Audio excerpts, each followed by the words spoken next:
I'm promoting you. Right, so it's 12 o'clock. Perfect. Let's kick off. We might have a couple more people join us.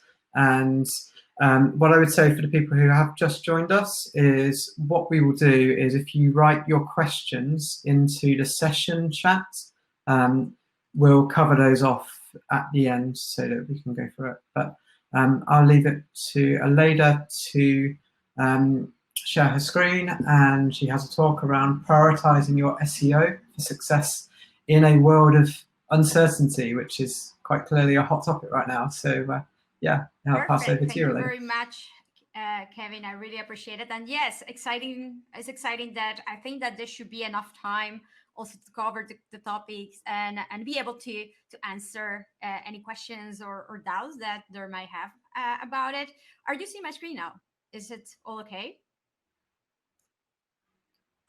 I see your screen and I see myself. I'm trying to figure out if I can. Oh, I'll turn my camera off. Then they'll see Okay, no you. problem. No problem. The most important part is that people see my screen, so that's good. That's great. So my topic today is prioritizing SEO for success in a world of uncertainty, like the one that we're facing right now, right? Like, how do you prioritize your SEO realistically when literally the world changes and we can see this type of trends like the one we're seeing, like there's a global crisis like a pandemic, like nobody would have guessed this at the end of the last year, even at the start of this one, with unexpected effects in search behavior, traffic trends, and projections in general, right? We measure also economic impact in sales and marketing across many industries, like the industries that of course that they have spiked right now, like remote work or online communications, but realistically many very well established industry that used to spend a lot and invest a lot in organic search and in digital marketing in general, like travel, transportation, have been some of those that have been hardly hit, with a general negative effect in traffic across SEO processes, right? It took my attention that it was like a couple of months ago when all of this was starting, even late March, beginning of April, I did this sort of webinar with SEO Monitor that were organizing to discuss this type of topics that were just like in the peak, right? Starting there to better understand how we could all address this type of concerns with clients affected by coronavirus. And SEO Monitor shared this data, right? Like they were tracking the data week by week of the effects in traffic that they could identify at an aggregated basis from all of the clients that their own customers have in the platform, right? And we can see that in general, as the week started to pass by, the effect was rather negative. In fact, like the session was in the week of 9th of April, that we can see here today, by the way. So we can see how the negative effect at that point was realistically much bigger than any positive one, right? Like we know that this change started changing little by little after that, but realistically we cannot say it has finished or it has ended or we have already passed by the big coronavirus effect or that the pandemic has ended, because everything has also changed. The pandemic has changed the way we travel, we work, learn, socialize, exercise, shop, pushing and also making that the shift of otherwise still traditional businesses, somehow that they were still traditional, to the online world, like accelerating their digital transformation. We saw a spectacular growth of shops that finally embrace online, right? Like because they didn't actually had opened up so much towards it, but now it meant that it was the only way for them to be able to keep operational, right? Even for big companies. And in the long run, we see news nowadays about how Zara will close 1,200 stores and it will start pushing or moving forward much more towards e-commerce in the future, right? It's not a thing that they are short on money, certainly, right? So how how do we tackle this? And as we can see, this is not going back to normal times. It's like welcome to the new uncertain normal, right? Like we're still facing that until at least a vaccine is discovered, right? And this is the thing. in this type of times is when crisis should be used or be seen as a catalyst to innovate, to change, to evolve, to diversify in order to minimize this type of risks in the future. And the big question here for us is how our SEO businesses, SEO processes can support clients and companies in this journey, right? That is not finishing right now. And in the future, there might be many more like this type of scenarios. Like hopefully not, but there might be. So we need to be prepared. And yeah, how we can succeed in this new context. So I will tackle this in many different ways and provide different type of actions. But in general, I think that the thread that unifies them all is defined by three characteristics: being proactive, being context aware, and being flexible. And realistically, if we are proactive, context aware, and flexible, we will be able to tackle and be ready to help our own SEO businesses and our clients' businesses to be much better prepared to whatever happens, right? Not only this crisis that we are still going through, but any other crisis that might come. And it is critical and it's important, and I think it affects at a very core business level of any organization and any consultancy or any freelance or professional, right? Like much more than anything else, right? So by being proactive, context aware, and flexible, we can align SEO efforts to support the business journey through uncertainty to achieve success. How? And these are the different type of areas that I will be covering today in this session: establishing proactive mechanism to identify search trend changes fast, integrating SEO in critical business areas that need support to tackle the crisis right away, continuous joint revision, and this is critical. We cannot set SEO on autopilot and expect it to succeed no matter what or not. I had already agreed on these goals where and they are set on stone and they cannot change anymore. No, it's not like that anymore, right? Like we need to agree on doing continuous joint revisions of projections, goal, action plans, priorities based on new search behavior, trends, business capacity, and needs at the end of the day, and of course the budget that we have. And then of course is trying to avoid facing struggling type of scenarios in the future, again by diversifying in areas, sectors, countries with potential to decrease future risk, right? So let's see how we can achieve this. The first, establishing proactive mechanisms to identify search trend changes fast, right? We wouldn't have certainly expected this type of trend happening right in the mid of March. There are canceled flights. It's like the spike of it is tremendous. Is like never been seen before. But we can establish a system to identify this type of trends very soon as they hit to support our clients accordingly. So for example, we can now leverage tools like the one that SEO Monitor has developed, that search trends after COVID, to identify your industry year-over-year search trend, along exploding and tanking topics in each industry. So for example, if I go and select here online education as an industry, you will see that, yes, it has been one of those industries that has crazily increased as online communication and remote work, right?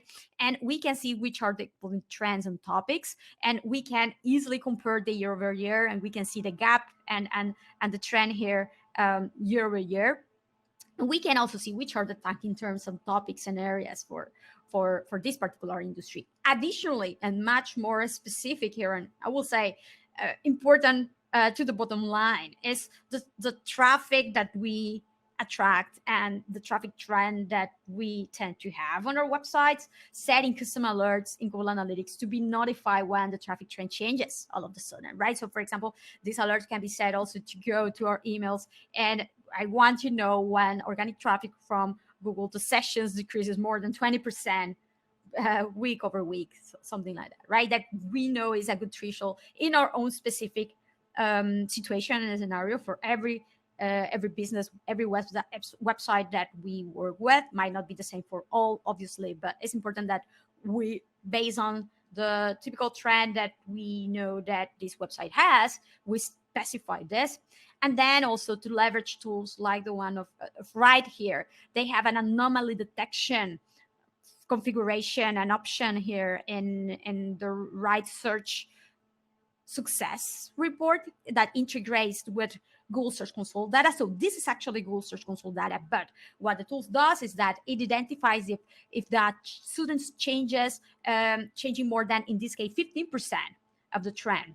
And we can, of course, specify our own criteria and threshold here, and we will be sent an email when this happens, and they will be notifying us when this happens, not only at like clicks or impressions level or click-through rate level, position levels, right? So we see that our positions haven't changed. What has changed and where there is an anomaly is on the impressions, right, and clicks, and we can go and check specifically which has been at which time and which are the pages affected and the keywords or the queries affected in each case.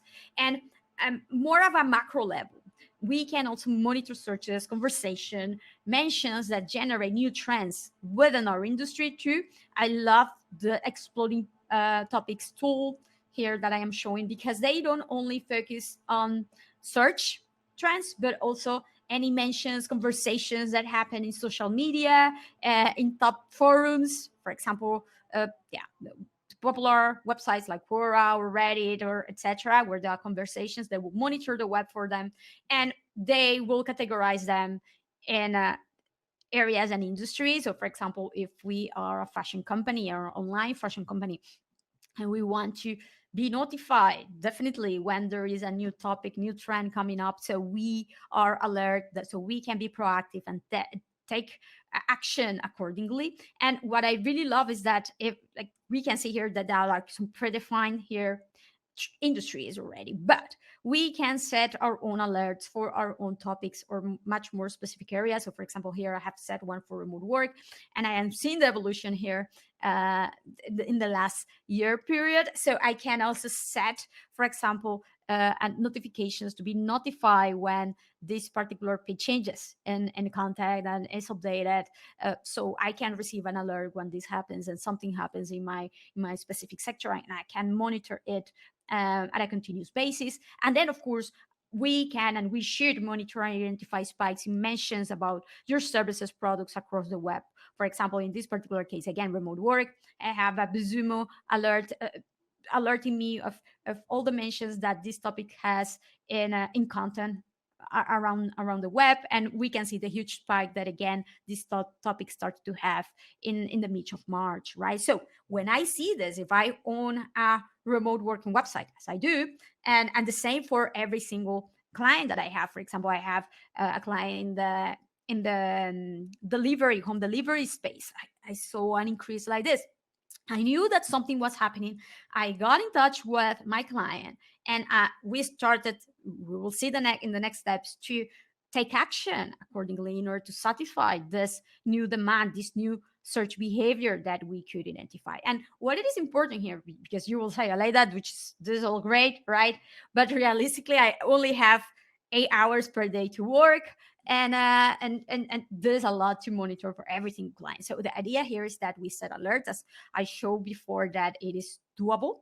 And then on the other hand, that we can also integrate these alerts to not to be sent necessarily only to our emails and then have a lot of emails to check every day, which might not necessarily very productive to do, but to also be additionally filtered by using tools like Integromat or Zapier. So for example, if the change is more than this, or it should be sent directly through the project management system to this person who's supporting or validating or has this type of role to verify this type of issues, right?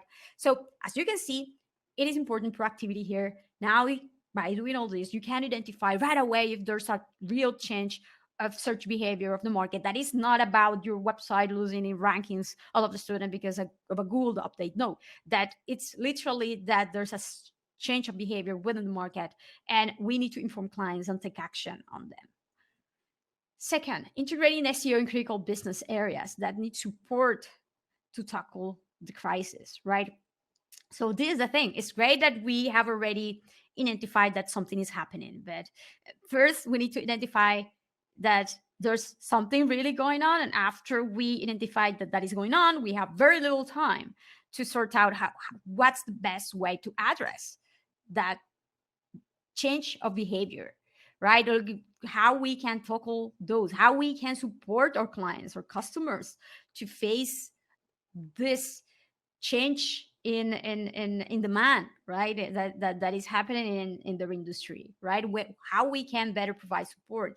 And the first step, I will say, to do, and it's this critical to have like an ongoing conversation and seamless conversation, that I have to say is one of the best ways to identify not only like opportunities or issues, as in this case, but at every single time, at any time in an SEO process, is to ask and be in constant exchange with the support team.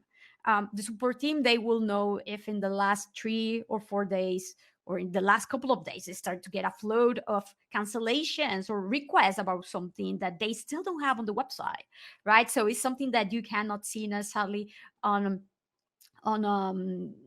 reflected and in data from SEO tools, right? So go and ask the support team if they have started to get some different type of requests or questions that they didn't before on one hand, and this will be like the filter to validate all the data that you have potentially previously identified too, and the one that you will continue identifying here, because then the next step will be to analyze the site recent and popular internal search queries to identify new type of requests too.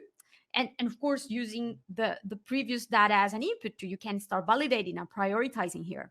Set alerts for them too. You can set alert for the internal search terms to be delivered, for example, every daily or every 2 days or whatever, for you to revise and validate based on the previously provided criteria or information that was given to you by the support team.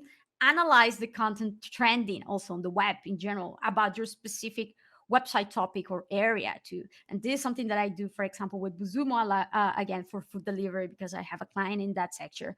So we can go and discover trending content that is very, very popular and highly shared about that particular topic. And then you can identify what all the people is already doing to leverage and make the most out of that opportunity, or to tackle that issue that you might not already be doing yet, right? And then in order to prioritize even further, you can go and use again your Google Search Console data.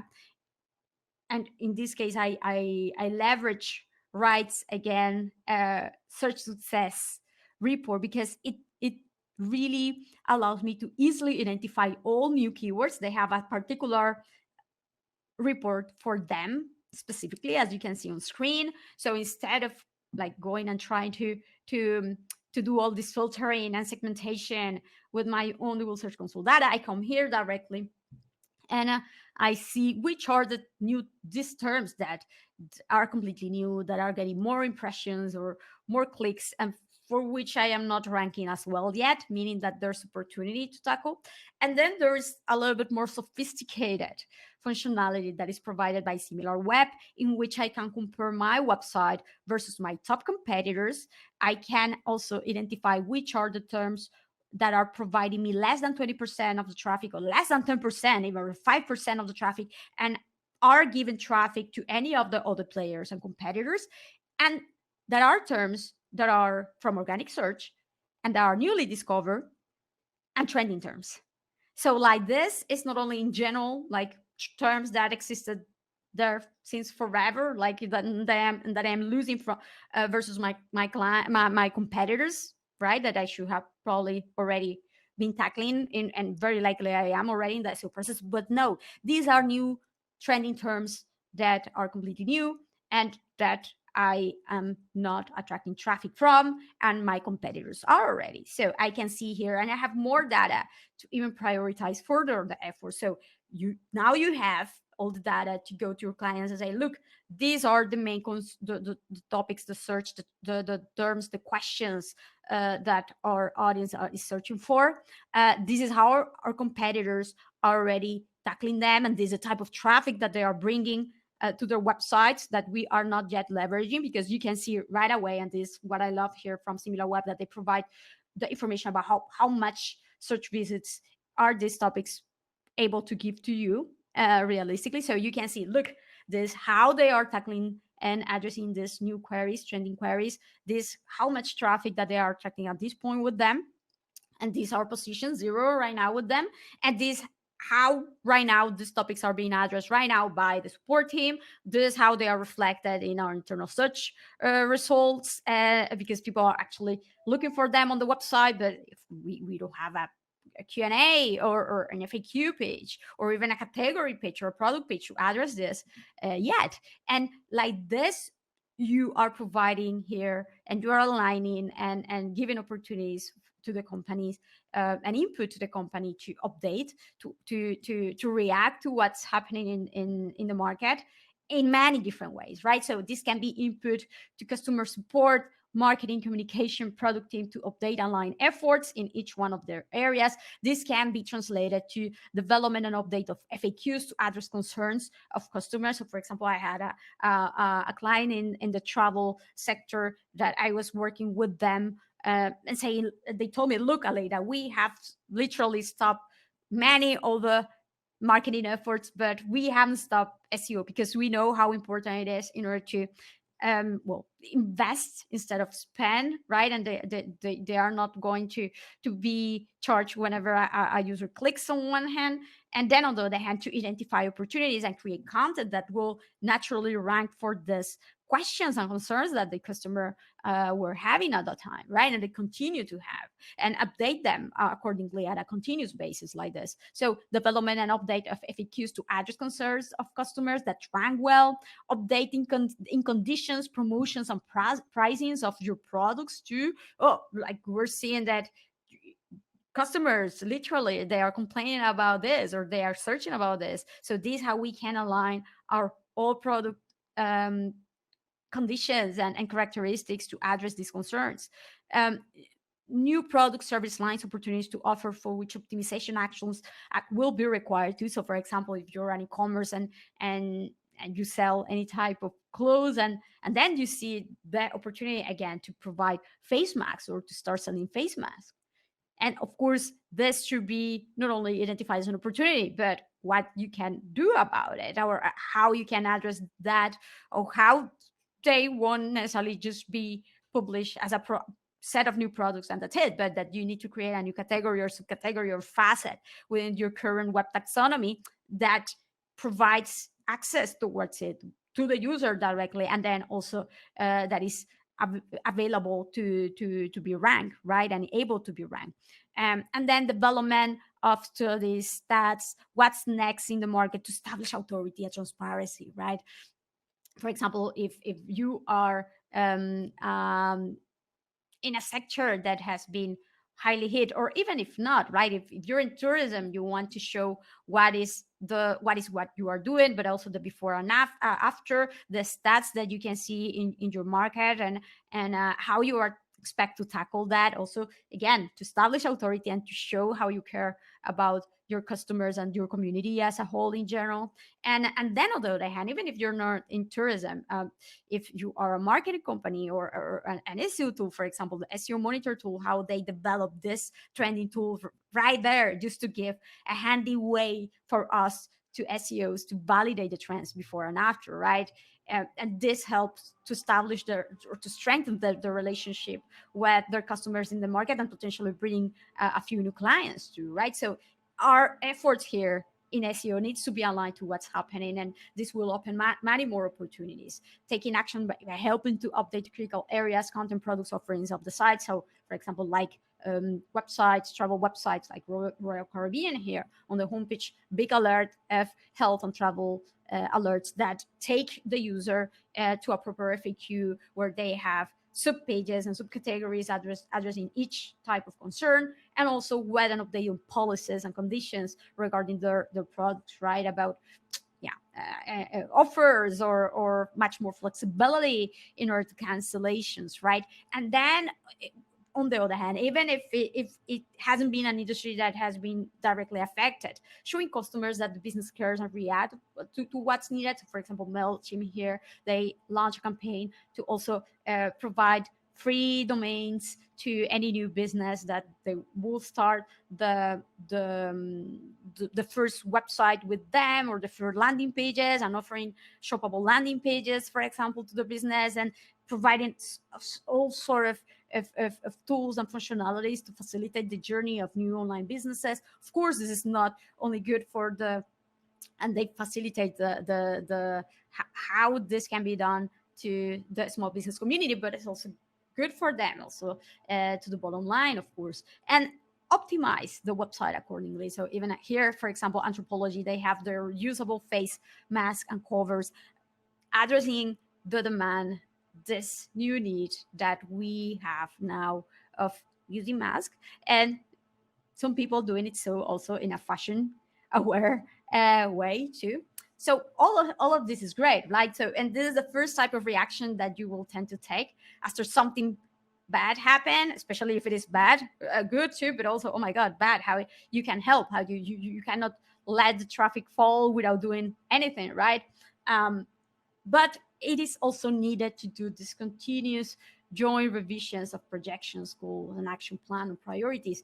Because if your industry has changed all of the sudden, your SEO action plan was affected, changed to align, support the new search trend business needs, all of a sudden then you think, oh my God, well, my goals won't be achieved anymore. The goals that you set 6 months ago, right? And my projections are kaput, right? Like they don't serve for anything anymore. And of course, your budget was likely cut. All of these resources that you used to have before to implement certain actions are gone now. So it's important that we agree with stakeholders on a new budget criteria and resources available for us to update the SEO priorities, taking impact and difficulty into consideration, right? And potentially here also to keep a flexibility going on to, in case we identify any new trends or critical type of new issues that might arise given the conditions nowadays, right?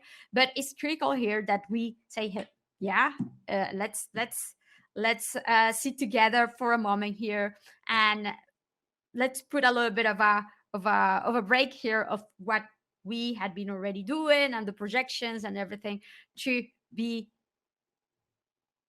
well, very, very, very, very much like reasonable to what we can expect now, how we are going to reorganize the actions, how they are going to be prioritized nowadays, and how our goals and projections and forecasts need to reflect all that, right? So for example, in my case, I use SEO Monitor, and I love that SEO Monitor has this feature here that when all of this craziness started, after a few weeks, they started to see how search trends changed completely in many markets. So they provide this forecast functionality, and they updated it.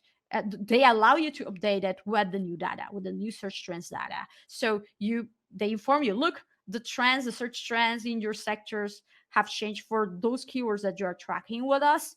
You can update the projections, and everything will be reflected now. And you can see here, you could keep the existing one, or you could update to go to the new search volumes that are expected now, given the new scenario. And like this, you should go and update also the forecast, and even by eliminating maybe a few terms that are not a goal anymore, because they don't make any sense anymore to target, and include others that make complete sense to target nowadays. So for example, many online travel agencies or companies or websites in general, they were of course focusing on industries that they thought that were super profitable, maybe the one of hotels, for example, or apartment rentals, whatever. Now they see that they have plummets, and maybe they want to give a little bit more weight on other type of services or products that are much more in demand right now. So, for example, renting bikes on certain locations, or even also RVs. We can see that is another sector that has gotten a lot of popularity lately, right? So it's just an example to show how it is not only about updating the search volumes and trends, but also validating, verifying, like, is this really makes sense? Does this really make sense to continue targeting this type of terms queries, and trying to actually rank for any of these terms? Maybe not. Maybe the other ones that should be included there. And agree then also again on a continuous revisions of task priorities based on urgent critical new trends that are identified, because we're living in this new crazy times, right? And so we agree with our clients, like, this will be revised monthly in our monthly calls to see if they really make sense at all, completely anymore or not. And then of course update the projections, the forecasts accordingly, and what you are tracking and how you are focusing the process. And this is critical. Remember to communicate how the new updated efforts are impacting the site SEO and business goals in general. So we can see here on screen actually a page that is attracting crazy traffic right now on my remote working website, because it's about remote work trends, right?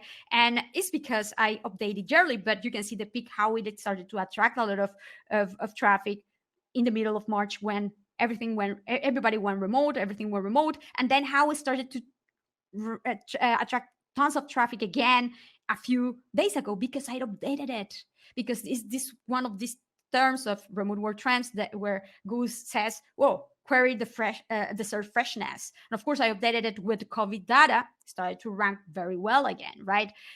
And this particular page is crazy, but in the last few months has extracted links from ZDNet, from Forbes, from many other entrepreneur, many other high level type of websites. So it's a win-win-win. It's critical that you communicate this. Stop communicating on those old efforts, actions that you were taking. Start updating your reports, your communication, and how these new efforts that the company is doing based on your input, that you are all aligned together, are getting results, especially from a conversion perspective and to the bottom line.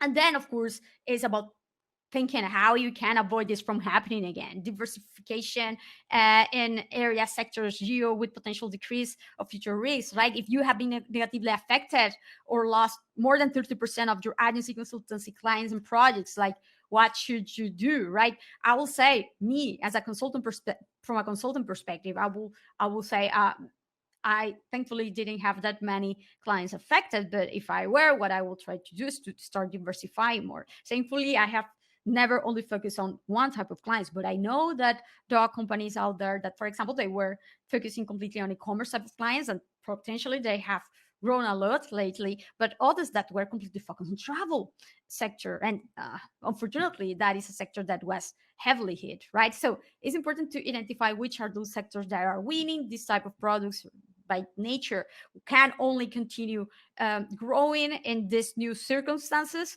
and try to diversify with them. And then, of course, you might be in one of those countries that might be heavily hit. Imagine tourism in Spain or Italy right now. It's crazy, right? Like, crazy bad, and you can expect that it goes better in the short term, right?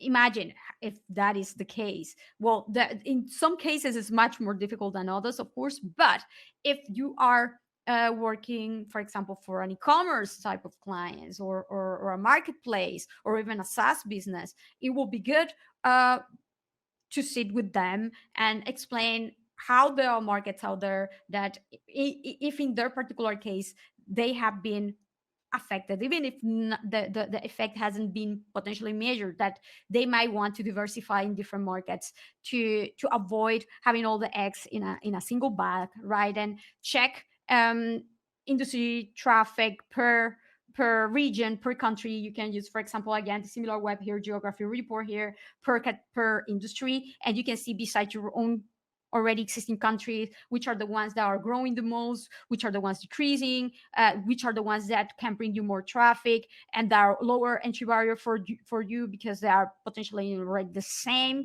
language even, and which are some of those competitors of you that are already profiting from them. So you can go and check much more further how they are doing it and how they have already internationalized themselves, right? And analyze further and validate further the organic search evolution per country to compare and identify the most attractive markets for you in your particular situation and scenario. And I know that is not that straightforward to do. It's much easier said than done. But again, it's potentially, if you see that the business is struggling, this is something that you may want to talk about with your client if you see that there's an opportunity to in other markets and advise them accordingly too. So as you can see, it's about aligning your SEO efforts to better support the business journey through uncertainty, doing certain type of actions that you can see very actionable ways to do this without having to necessarily change the whole way of how you do SEO at the moment, right? By aligning with their specific needs and allocating and providing support accordingly by integrating 3 critical characteristics: proactivity, being context aware, and being flexible. This is critical. So thank you very much for your time and watching. And I think that I have a little bit of time still to answer questions. So hopefully I will be able to do that now. Yeah, we've got a couple of minutes, definitely. So if anyone's got questions, feel free to just leave them in the chat for the session. I've got one question which is related to, and firstly, actually, thanks a lot for everything you shared. There's a ton of really good stuff there. Definitely lots of tools that you can keep an eye on. I guess it's, how are you dealing with your client resetting expectations? Because as you say, like stuff like reforecasting, looking at what you're doing now that might be completely different to what you have planned in, maybe even back in January or February when you might be planning a strategy for the year. It could be completely up in the air. So are you finding that you're now talking to your clients more frequently about how things are changing? Yes. Yeah. Well, this is something very funny, and also happened when the lockdown started, right? So all the communication was online, was via Zoom or Hangouts, right? But yes, it definitely felt for me that there was this need of over communication, and there's still this need of doing things that, for example, a year ago I wouldn't have thought to do, like in every monthly call to revise. You usually only revise what was achieved, what was not achieved, and what went wrong or not, or what is working well, to potentially adjust if needed. But that was not necessarily the common type of scenario. Yeah. Now is like, let's validate if what we're doing really makes sense at all at this point, because we have been seeing how the trends have been crazily changing in some of those sectors, of the sectors that they are targeting, right? So yes, it is communication here is key. Establishing awareness and expectations that things will be continuously changing, and they should be open to these changes, especially if it is one of these industries that were very badly hit.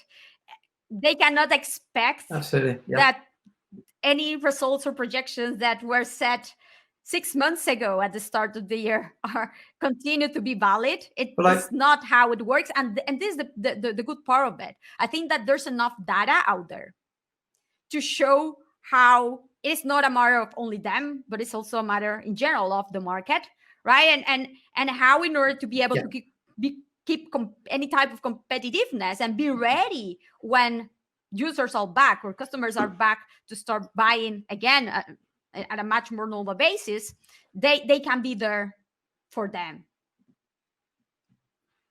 Exactly. Yeah, that makes sense. It's kind of like everything's relative to that market, but yeah, everything's changing. And I saw an article actually this morning on the BBC, which was talking about how businesses are using Google search data to predict when things are coming back. So actually, business owners might want to pay more attention to SEO, because if people are searching for hotels, that's a sign that they should get ready and gear up. And actually, the first signs of business coming back could be the search trends of what people are looking for. Well, actually, it was like already a few weeks ago that you could see that in many markets things were getting back to normal. That bad for my home delivery client, where you could see the crazy spike in in searches for their own brand and also the home delivery, because people were in lockdown, they needed everything to be delivered to them.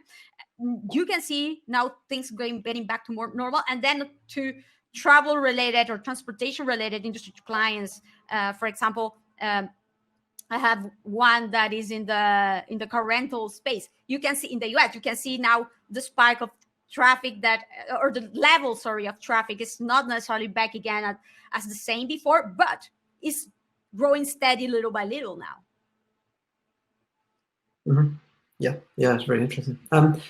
We've got time for one last question. Simon's asked one, which is, how has remote working changed the landscape for business?